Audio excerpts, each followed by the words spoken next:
வேலூர் மாவட்டம் பேர்ணாம்பட்டு அடுத்த ராமாபாய் நகரின் புதிதாக டாஸ்மாக் கடை அமைப்பதற்கு எதிர்ப்பு தெரிவித்து போராட்டத்தில் ஈடுபட்ட பெண்களுக்கும் போலீசாருக்கும் இடையே வாக்குவாதம் ஏற்பட்டதால் பரபரப்பு நிலவியது.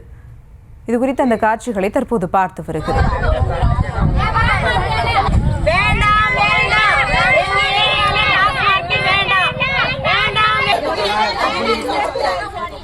விவரங்களோடு இணைகிறார் செய்தியாளர் சிதம்பரம். வணக்கம் சிதம்பரம், இந்த ஆர்ப்பாட்டம் குறித்தான விவரங்கள். வணக்கம். நிச்சயமாக வேலூர் மாவட்டம் பேர்ணாம்பட்டு அடுத்த ராமாபாய் நகர் பகுதியில் 50க்கும் மேற்பட்ட குடியிருப்புகள் உள்ளது.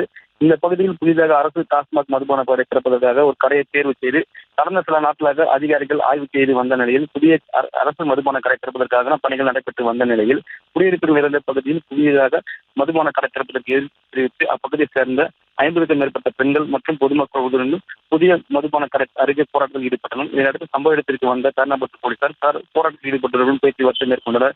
மேலும் இந்த பகுதியில் புதிய டாஸ்மாக் கடை திறக்கப்பட்ட சமூக விரோத செயல்களும் அதிகரிக்கும் எனவும் பெண்களுக்கு பாதுகாப்பு இல்லாத சூழ்நிலை ஏற்படும் எனவும் அப்பகுதியில் அச்சம் தெரிவித்தனர். மேலும் போராட்டத்தில் ஈடுபட்டவர்களும் பேர்ணாம்பட்டு போலீசார் தொடர்ந்து பேச்சுவார்த்தையில் ஈடுபட்டு வருகின்றனர். அதனால் அப்பகுதியில் சிறிது நேரம் பரபரப்பான சூழல் ஏற்பட்டது. விவரங்களுக்கு நன்றி சிதம்பரம்.